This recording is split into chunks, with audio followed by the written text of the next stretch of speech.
오늘 7번째, 믿음 안에 있는가 시험하라. 천국을 사모하는 마음에 대해서 말씀을 전하고자 합니다. 코로나19로 인해서 우리의 믿음이 많이 흔들리고 있습니다. 내가 정말 믿음 위에 서 있는가 우리 자신을 돌아보는 그런 설교를 오늘 마지막 이제 7번째 하고자 합니다. 우리가 해외여행을 이전에는 마음만 내키면 얼마든지 할 수 있었습니다만 지금은 세상이 달라졌죠. 나라들 가운데 락다운해서 봉쇄령 내린 나라들은 우리가 그 나라에 입국하지를 못합니다. 특별한 케이스 아니면은 입국을 할 수가 없죠. 또 해외여행 갔다 돌아오면 또 2주 동안 자가격리라는 법이 있어서 해외여행을 이제는 자유롭게 할 수 없는 그런 상황입니다만은 우리 이제 해외여행할 때 비행기를 타고 이제 목적지로 갈 때에 바로 그 나라에 가지 않고 경유해서 가는 경우가 있습니다. 그럴 때는 이제 공항에서 내려서 이 트랜지시라는 그 편말을 잘 보아야만 합니다. 이 트랜지시라는 말은 통과 여객이라는 그런 용어이기도 합니다. 통과 여객. 그래서 그 지정된 장소로 게이트를 옮겨서 다시 비행기를 갈아타고 이제 목적지로 가야만 합니다. 이 트랜지시라는 말은 그 나라 그 공항에 잠시 이렇게 들렸다가 다시 비행기를 타고 지나가는 사람, 통과 여객이라고 그렇게 부릅니다. 또 우리가 어느 나라로 이제 여행을 하든지 간에 그 나라에 들어갈 때는 입국 카드를 쓰게 되어 있습니다. 개인의 자세한 신상과 더불어서 그 4가지 기본적으로 써야 될 게 있습니다. Departure, 어디서 당신은 왔는가, 출발지. 그 다음에 Destination, 당신의 목적지는 어딘가. 그 다음에 Purpose, 당신이 이 나라를 방문하는 목적은 무엇인가? 비즈니스인가? 아니면 컨벤션, 무슨 회의인가? 이런 여러 가지 체크하도록 되어 있죠. 그 다음에 이제 마지막으로 length of visit라 해서 체류 기간, 얼마 동안 이 나라에 체류하려고 하고자 하는가? 그 기간을 써야 합니다. 이런 그 입국 카드를 작성하면서 우리가 느끼는 것이 뭐냐면은 나는 이 나라에 잠시 머무는 체류자다. 그런 생각을 갖게 됩니다.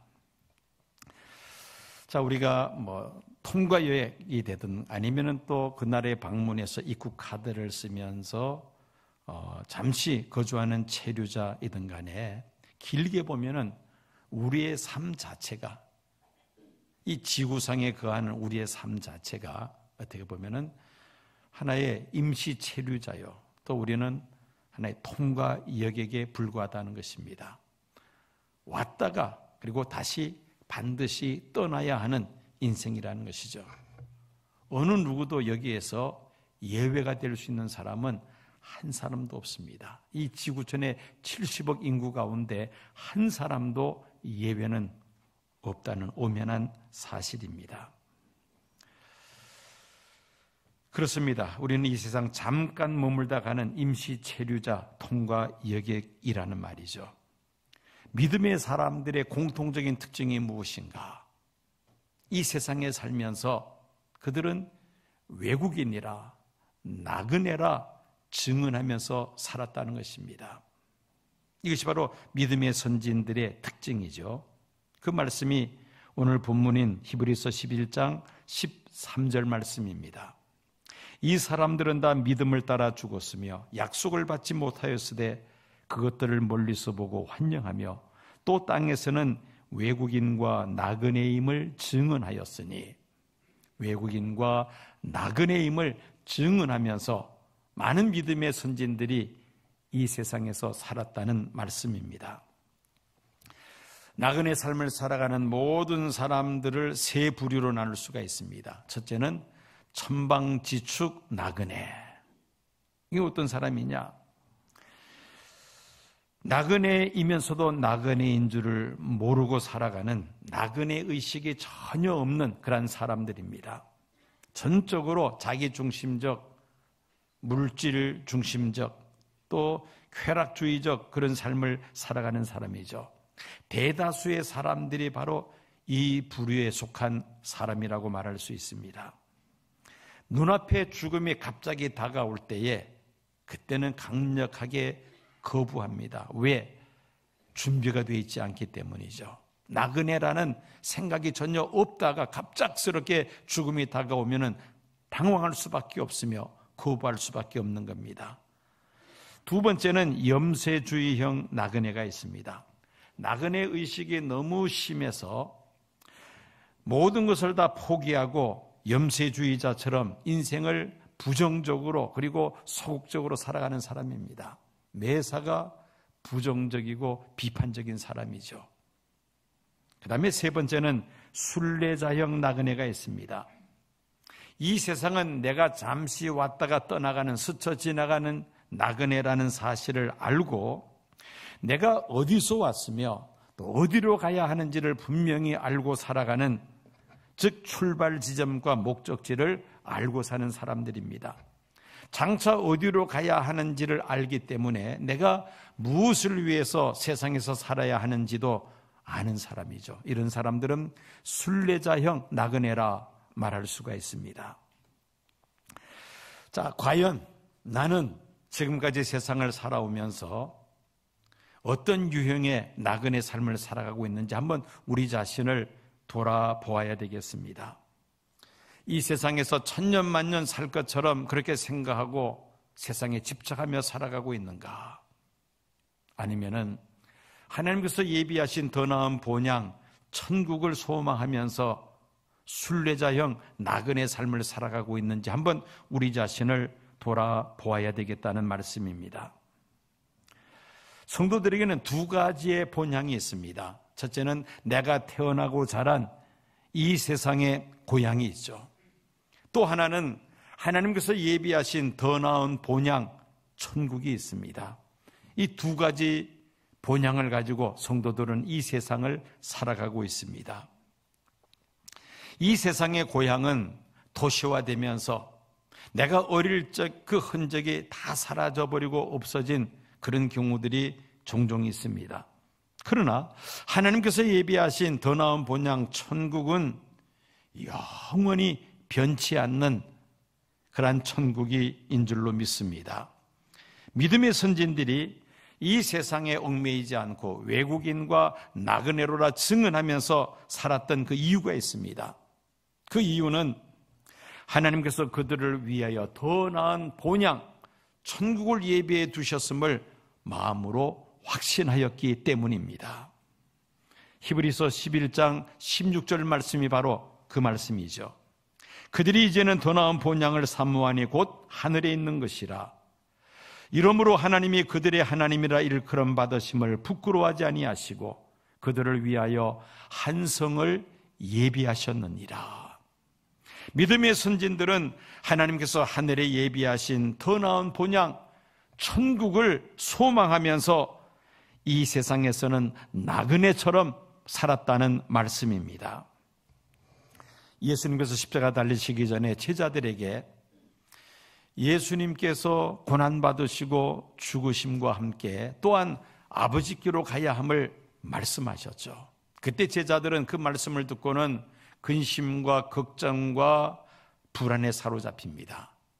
이때 예수님께서 제자들에게 말씀하십니다. 내가 너희를 위하여 거처를 예비하러 가노니 가서 너희를 위하여 거처를 예비하면 내가 다시 와서 너희를 내게로 영접하여 나 있는 곳에 너희도 있게 하리라 말씀하셨습니다. 하늘에 성도들을 위하여 예비된 거처가 있다는 말씀입니다. 바로 천국을 가리킵니다. 우리는 나그네 의식을 가지고 하늘에 예비된 영원한 천국을 목적지로 삼고 그 천국을 향하여 우리가 열심히 믿음의 길을 걸어가야 할 줄로 믿습니다. 이탈리아에 가면은 밀라도 대성당이 있습니다. 그 성당 통로에 3개의 큰 아치가 나란히 세워져 있습니다. 첫 번째 아치는 장미로 장식이 되어 있으며 그 아치 위에 즐거운 것은 잠깐이라는 글귀가 새겨져 있습니다. 그 아치를 통과하면은 두 번째 아치는 십자가가 새겨져 있고, 그리고 그 밑에 고난도 잠깐이라고 글씨가 새겨져 있습니다. 그리고 세 번째 아치가 있는데, 그 세 번째 아치에는 영원한 것만이 가장 중요한 것이다 라는 그런 글귀가 새겨져 있습니다. 영원한 것이 가장 소중한 것이죠. 그러므로 우리는 눈에 보이는 이 세상 것에 사로잡혀 살 것이 아니라 하나님께서 우리를 위하여 예비하신 더 나은 본향 천국을 소망하면서 살아야 할 줄로 믿습니다. 천국의 소중함을 아는 사람들은 이 세상에 얽매여 살지 않습니다. 오히려 천국을 위하여 세상 것들은 내려놓고 살아가게 되죠. 왜냐하면 천국의 가치를 알기 때문인 것입니다. 더 나은 본향 천국을 바라보았기에 우리의 믿음의 조상들은 세상 욕심에 사로잡혀 살지 않았습니다. 믿음 때문에 주어지는 그 혹독한 핍박과 박해 속에서도 그들은 변절하지 아니하고 타협하지 아니하고 하나님 앞에 죽으면 죽으리라 믿음을 지켰던 것입니다. 더 나은 본향 천국에 대한 소망이 없었더라면 불가능한 일이죠. 오늘 설교의 본문 히브리서 11장을 보면은 믿음의 선진들의 그 발자취를 기록하고 있습니다. 아벨로부터 시작해서 에녹과 노아, 그리고 아브라함과 사라, 또 이어지는 많은 믿음의 선진들의 이름들이 열거되면서 그들이 어떻게 믿음으로 세상을 살았는지를 우리에게 말씀하고 있습니다. 그래서 히브리서 11장을 믿음의 장이라 그렇게 말합니다. 4절 보면은 아벨에 대해서 이렇게 말씀합니다. 믿음으로 아벨은 가인보다 더 나은 제사를 하나님께 드림으로 의로운 자라 하시는 증거를 얻었다고 말씀합니다. 5절에 에녹에 대해서는 믿음으로 에녹은 죽음을 보지 않고 옮겨졌으며 하나님이 그를 옮기심으로 다시 보이지 아니하였느니라. 그는 옮겨지기 전에 하나님을 기쁘시게 하는 자라 하는 증거를 받았느니라고 말씀합니다. 7절 노아에 대해서는 믿음으로 노아는 아직 보이지 않는 일에 경고하심을 받아 경외함으로 방주를 준비하여 그 집을 구원하였으니 이로 말미암아 세상을 정죄하고 믿음을 따르는 의의 상속자가 되었느니라고 말씀합니다. 믿음의 사람들은 하나님의 약속이 이루어질 줄로 믿고 한평생 믿음의 길을 걸어간 것 결과 의로운 자라, 하나님을 기쁘시게 하는 자라, 의의 상속자라는 인정을 하나님께로부터 받았습니다. 마침내 하나님의 그 약속을 모두 성취받게 됩니다. 히브리서 기자는 아브라함은 이삭과 야곱과 함께 가나안 땅에 거주하였지만은 임시 거주지인 장막에서 생활을 하면서 하나님께서 준비하신 더 나은 본향 천국을 소망하며 살았다고 말씀합니다. 이 세상에서는 외국인과 나그네라 증언하면서 살았다고 말씀합니다. 아브라함은 고향 갈대아 우르를 떠나서 애굽과 그리고 가나안 땅을 유리방황하면서 그는 한평생을 살아갑니다. 이삭 역시 브엘라헤로이에서 그랄로 또 브엘세바로 옮겨 다니면서 그는 세상을 살았습니다. 야곱은 베델로 바단 아람으로 그리고 헤브론으로 옮겨 살다가 마지막에는 애굽으로 이주해서 살다가 세상을 떠납니다. 야곱이 애굽의 총리로 있는 요셉의 초청을 받아 애굽으로 이주할 때에 애굽 왕 바로 앞에서 자신을 어떻게 소개를 합니까? 창세기 47장 9절 말씀 보면은 내 나그네 길의 세월이 130년이니이다. 내 나이 얼마 못되니 우리 조상의 나그네 길의 연조에 미치지 못하나 험악한 세월을 보내었나이다. 한마디로 야곱은 나그네 인생길 험악한 인생을 살았다고 바로왕 앞에 자신을 소개했던 것입니다. 요셉 역시 가나안 땅에서 태어났지만은 애굽에서 일평생 살다가 세상을 마감합니다. 이스라엘의 역대 왕들 가운데서 가장 훌륭한 다윗 왕, 그는 자기 자신을 나그네라 그렇게 여겼습니다. 주 앞에서는 우리가 우리의 열조와 다름없이 나그네와 우고한 자라, 세상에 있는 날이 그림자 같아서 머무름이 없나이다. 역대상 29장 15절에 말씀합니다. 나그네 인생길이라는 것이죠.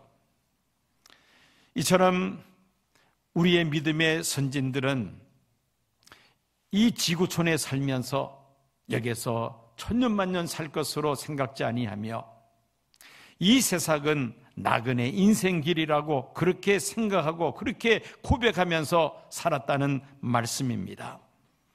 자, 이처럼 이 세상은 잠시 지나가는 나그네 길이며 하나님께서 예비하신 더 나은 본향 천국을 소망하는 성도들은 어떤 삶을 살아야 합니까? 첫째는 이 세상 것에 집착하지 않습니다. 이 세상 것을 많이 소유한다는 것은 오히려 천국에 향해 가는 그 순례길을 때로는 힘들게 할 수도 있습니다. 사람이 날 때와 죽을 때를 보면은 우리는 참 소중한 교훈을 얻게 됩니다. 아기가 엄마의 태 속에서 나올 때에 두 손을 어떻게 하고 태어나죠? 두 손을 꼭 쥐고 주먹을 쥐고 이 세상에 태어납니다. 그리고 세상을 떠날 때는 어떻게 세상을 떠납니까? 두 손을 다 펼쳐서 그리고 세상을 떠납니다. 참 우리는 이 사람의 태어나는 것과 죽음이 우리 삶의 가장 중요한 일인데, 태어날 때는 주먹을 꼭 쥐고 세상에 옵니다마는 떠날 때는 손을 다 펼치고 떠난다는 것은 무엇을 우리에게 시사합니까? 한평생 열심히 하나라도 더 얻기 위해서 그렇게 살아갑니다마는 그러나 세상을 떠날 때는 다 내려놓고 떠날 수밖에 없다는 것입니다. 아무것도 우리가 가지고 갈 수가 없습니다. 이스라엘 백성들은 출애굽을 할 때에 몸은 출애굽을 합니다마는 그러나 그들 마음은 진정한 출애굽이 되지 않습니다.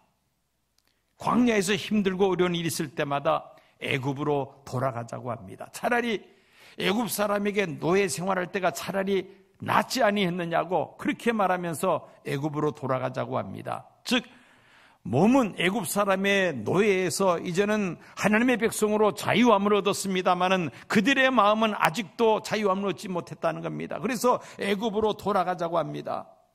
그들은 애굽에 가지도 못하고 광야에서 다 쓰러져 버리고 맙니다. 사도 베드로는 사랑하는 자들아 나그네와 행인 같은 너희를 구원하노니 영혼을 거슬려 싸우는 육체의 정욕을 제어하라 하였고, 또 사도 바울은 너희가 그리스도와 함께 살리심을 받았으면 위의 것을 찾으라. 거기는 그리스도께서 하나님 우편에 앉아 계시느니라. 위의 것을 생각하고 땅의 것을 생각지 말라고 권고했습니다. 우리의 남은 생에 우리는 나그네 인생이라는 것을 다시 한번 재인식을 하고 이 세상 것에 사로잡혀 살지 아니하며 천국을 소망하면서 살기를 힘써야 할 줄로 믿습니다. 두 번째는 우리가 천국을 소망하면서 순례자의 삶을 살기 위해서는 늘 목적지를 늘 분명하게 우리가 확인해야만 합니다. 천국을 소망하며 살아야 한다는 말씀입니다. 아인슈타인과 관련된 많은 그 이야기거리들이 있습니다만은 이 아인슈타인이 노년에 프린스턴에서 기차를 타고 여행을 할 때에 있었던 일이었습니다. 이제 열차를 타고 목적지로 이제 가는데 지금은 모든 것이 전산화되어 있기 때문에 승무원들이 그 열차 안에 쭉 다니면서 표금 사지 않습니다. 그냥 그 기계에 비어있는 자리에 사람이 앉아있으면 그 사람들에게만 승차권을 보여달라고, 열차표를 보여달라고 이야기를 하죠. 이런 시스템이 없을 때는 한 사람 한 사람 다 표를 다 확인을 하죠. 아인슈타인이 탄 그 열차의 승무원이 한 사람 한 사람 열차표를 다 이제 검표를 합니다. 그런데 아인슈타인은 온 주문을 다 뒤지는데도 표가 나오지를 않는 겁니다. 당황해서 그렇게 표를 온몸을 뒤지고 있는 아인슈타인에게 승무원이 다가와서 말합니다. 박사님, 저는 박사님이 그 유명한 물리학 박사 아인슈타인이라는 것을 제가 압니다. 표를 찾지 않아도 좋습니다. 그냥 편안하게 가십시오. 그리고 지나갑니다. 이 승무원이 객차 안에 한 사람 한 사람 다 이제 검표가 끝나고 다음 객차로 옮기는데 뒤를 돌아보니까 아인슈타인이 그때도 가방을 뒤지면서 표를 찾고 있는 겁니다. 그래서 이 승무원이 빠른 걸음으로 달려와서는 아인슈타인에게 말합니다. 박사님, 내가 박사님이 누구신지를 안다니까요. 박사님 같은 분이 표를 안 끄고 다스리는 만무한데 표 찾지 않아도 괜찮습니다. 그냥 편안하게 가십시오. 했더니만은 이 아인슈타인이 승무원에게 하는 말이, 나도 내가 누군지는 잘 알고 있어. 그런데 그 차표를 찾아야 내가 어디서 내려야 하는지를 내가 확인할 수 있기 때문이요. 라고 이야기를 했다는 겁니다. 무슨 말인지 아직 이해가 안 되세요? 아인슈타인도 이 치매 증세가 왔다는 거죠. 열차표를 끊어서 기차를 탔는데 내가 어느 역에서 내려야 되는지, 목적지가 어딘지 잠시 잊어버렸다는 겁니다. 그래서 그 열차표를 찾아야 어느 역에서 내려야 될 것인지를 알고 내릴 수가 있다는 겁니다. 여러분, 우리가 목적지를 잃어버린 채 지금 세상을 살아가고 있지 않는가? 한번 우리 자신을 돌아보아야 되겠습니다. 예수님께서 말씀하셨습니다. 마태복음 25장 34절, 창세로부터 너희를 위하여 예비된 나라를 상속하라. 천국은 창세로부터 우리에게 예비된 나라라는 말씀이죠. 고린도후서 5장 1절 보면은 하나님께서 지으신 집이라 했고 하늘에 있는 영원한 집이라고 말씀합니다. 예수님은 우리를 위하여 처소를 예비하러 가신다고 제자들에게 말씀하셨습니다. 천국은 성도들을 위하여 예비된 영원한 집입니다. 그곳은 하나님과 함께 영원토록 우리가 살 곳인 줄로 믿습니다. 예수 그리스도께서 예비하신 천국이죠. 그러므로 우리는 목적지를 분명히 하고 내가 가야 할 곳은 이 세상이 아니라 천국이라는 것을 분명히 하고 우리가 세상을 살아간다면 우리는 정처 없이 떠도는 나그네가 아니라 순례자의 삶을 살게 될 줄로 믿습니다. 세 번째로, 이렇게 천국을 소망하는 순례자들은 구별된 삶을 살아갑니다. 세상 가치관과는 역행하는 삶을 살아갑니다. 세상 사람들이 볼 때는 상당히 낯설게 여겨지는 사람이죠. 믿음 사람에게 필요한 것이 바로 이 거룩함입니다. 거룩하다는 말은 히브리어로 카도시라고 하는데, 이 카도시라는 말은 구별되다는 그런 뜻을 가지고 있습니다.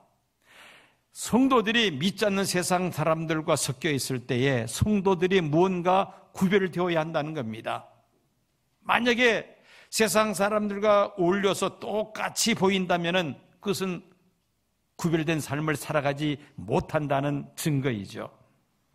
세상 사람들과 믿지 않는 사람들과 어울리면서 그들과 똑같이 술 마시고 그들과 똑같이 세상 종교에 사로잡혀 살아간다면 그것은 성도의 삶이 아닙니다. 구별된 삶이 아니라는 말이죠. 생각과 말과 행동에 있어서 믿음의 사람들은 믿지 않는 사람들과 무언가 다르다는 것을 자연스럽게 나타낼 수 있어야 된다는 겁니다. 이것이 바로 나그네요 외국인이라 증언하며 살아가는 성도의 삶의 모습이라는 것입니다. 마지막으로 네 번째로 천국을 소망하는 순례자들은 믿음의 선한 일에 더욱더 힘쓰며 살아갑니다. 우리가 많은 믿음의 선한 일들이 있습니다마는 가장 선한 일, 가장 가치 있는 일이라면 무엇이겠습니까? 예수 믿지 아니하는 사람들, 천국이 있음을 알지 못하고 이 세상 것만 바라보며 세상에 사로잡혀 살아가는 사람들에게 예수 그리스도의 복음을 전하여 함께 천국을 소망해 살아갈 수 있도록 전도하는 것, 이것이 바로 가장 선한 일인 줄로 믿습니다. 우리의 재물과 우리의 건강과 우리의 시간과 우리의 이 재능들, 하나님의 선한 일을 위하여 우리가 최선을 다하며 살아갈 때에 우리가 천국에 들어가는 날, 각 사람이 행한 대로 상급을 받는 그날에 잘했다 칭찬받으며 큰 상급을 받는 성도들이 될 줄로 믿습니다. 그러므로 주실 상급을 소망하면서 천국을 소망하는 순례자들은 믿음의 선한 일에 더욱더 힘쓰는 삶을 살아가게 됩니다. 인생은 소풍과 같다는 말을 종종 사용합니다. 아주 적절한 표현이라고 생각이 됩니다. 어릴 때 학교에서 이제 소풍 가던 그 시절을 한번 여러분들 되새겨 보시기를 바랍니다. 소풍 가기 전날 어머님이 맛있는 간식을 사다 주시죠. 옛날에는 사이다, 그 다음에 삶은 계란, 이런 필수죠. 그리고 아침에 또 김밥을 맛있게, 아니면 도시락을 싸주십니다. 소풍 가기 전날은 밤에 잠이 오지를 않습니다. 마음이 들떠서. 그리고 소풍 가는 날은 또 늦잠을 잘 수가 없어요. 눈이 또 일찍 떠집니다. 어머니 싸준 도시락을 가방에 집어넣고 그리고는 학교를 가는데 얼마나 기분이 좋은지 걸어갈 수가 없어요. 그냥 뛰면서 학교로 갑니다. 평상시에는 어깨가 축 처져서 가다가도 소풍 가는 날은 그냥 뛰면서 학교를 갑니다. 친구들과 함께 선생님의 안내를 받으면서. 그래서요, 제가 어릴 때는 차 타고 소풍 간 적은 없었던 것 같아요. 걸어서 저 앞산, 뒷산 이렇게 걸어서 소풍을 가죠. 가서 맛있는 도시락 먹고 또 필수적으로 한 게 보물찾기를 합니다. 열심히 보물찾기를 하고 또 레크레이션을 하고 신나게 놀다가 이제 시간이 되면 선생님들이 호루라기를 불면서 다 모읍니다. 인원수를 다 확인하고 그리고는 다시 학교로 돌아갑니다. 털레털레 이제 집으로 돌아갈 때는 부모님이 계시는 집으로 이제 향하게 되죠. 이게 소풍입니다. 인생은 바로 이 소풍길과 같다는 겁니다. 하루 종일 재밌게 놀다가 이제 때가 되면은 집으로 돌아가야 합니다. 그런데 인생길은 소풍과 차이가 있다면은 많은 사람들이 소풍을 마쳤는데 돌아갈 곳이 없다는 것이죠. 어디로 가야 할지를 모른다는 겁니다. 이것이 믿지 않는 사람들의 소풍이라는 말씀인 것입니다. 어머님이 기다리시는 그 집으로 가야 하는데 인생의 황혼길에 가야 할 곳이 없습니다. 어디로 가야 할지를 알지 못합니다. 얼마나 마음이 막막하고 불안하겠습니까? 반면에 믿음의 눈으로 더 나은 본향 천국을 소망하며 살아가는 성도들은 인생의 황혼길에 답답하지 않습니다. 불안하지 않습니다. 왜? 주님께서 예비하신 더 나은 본향 천국이 예비되었음을 믿기 때문입니다. 주님께서 우리를 반갑게 맞이하시는 그 천국이 있음을 우리가 확신하기 때문에 우리는 인생의 황혼길에서 불안해하거나 낙담하지 않는다는 것입니다. 오히려 우리의 육체는 점점 더 낡아지나 우리의 속 사람은 날로 날로 새로워지며 우리 주님 만날 그 날을 소망하면서 우리는 남은 삶을 열심히 순례자의 삶을 살게 될 줄로 믿습니다. 카나다 큰빛교회 목회하시다가 또 북한에 참 엄청난 그런 재정과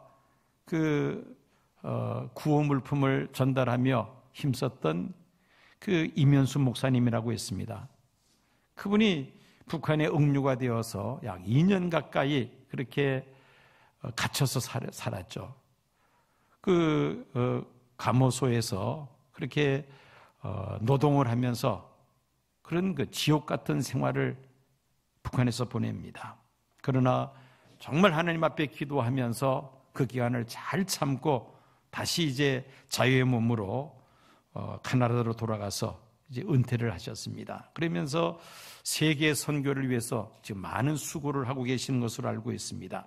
이분이 쓴 컬럼 가운데 어떤 글이 있느냐면은 교회는 천국 이민 알선업체라는 그런 글이 있습니다. 교회는 천국 이민 알선업체다. 이제 카나다에서 이민 목회를 하다 보니까 이제 한국에서 카나다로 이민 온 그 사람들을 대상으로 해서 이제 목회를 합니다. 그러다가 이제 세상을 떠나게 되면은 또 장례식을 집례를 합니다. 그러면서 이분이 그 느낌이 뭐냐면은 자신은 마치 천국 이민 알선업을 하는 그런 알선업자가 된 것 같다는 그런 말을 하면서 제가 그분이 쓴 글을 제가 한번 읽어보겠습니다. 그러나 악덕 이민 알선업체의 농간으로 피해 상황이 속출하듯이 정체불명의 이단들과 거짓 종교의 꼬임으로 지옥행 이민 수속을 무더기로 밟고 있습니다. 그러므로 가장 시급한 우리 교회의 사역은 많은 사람을 중매해서 예수님과의 결혼으로 천국 국적을 취득해 하고 천국 이민을 성공시키는 것입니다. 우리 교회는 부지런히 천국 비자 발급에 박차를 가하는 천국 이민 알선업체가 되어야 합니다. 저와 여러분은 천국 이민국 직원입니다. 라는 이러한 글을 썼습니다. 재미있는 표현이죠. 성도들은 천국 이민국 직원이며 교회는 천국 이민 알선업체와 같다라는 그런 표현입니다. 여러분, 그렇습니다. 우리는 이 세상 잠시 왔다 스쳐 지나가는 임시 체류자이며 나그네에 불과한 것이죠. 갈 곳을 알지 못해 방황하는 많은 불신 영혼들, 그들에게 천국을 안내하며 예수 그리스도와 결혼함으로 인하여 천국 비자를 얻게 하고 그들을 천국으로 안내하는 역할, 그것이 바로 교회의 역할이라는 것입니다. 또 우리 성도들은 바로 이 천국 이민국 직원과 같아서 예수를 알지 못하는 많은 사람들에게 천국이 있음을 소개하고 그들로 하여금 예수를 믿음으로 인하여 천국 비자를 받게 하는 천국 이민국 직원과 같다는 이 말에 저는 동감을 합니다. 코로나19로 인하여 모든 것이 불확실하고 불안정한 그런 세상 속에 우리가 하루하루 살아가고 있습니다. 그러나 이 세상에서 가장 확실한 것은 무엇입니까? 우리는 나그네이며 이 세상의 임시 체류자라는 것이죠. 지구촌에 70억의 많은 사람들이 있습니다만 한 사람도 여기에서 예외되는 사람은 없습니다. 이것은 진리이죠. 누구도 부인할 수 없는 사실입니다. 그러나 많은 사람들이 이 사실을 망각한 채 세상을 살아가고 있다는 것이죠. 성도들마저도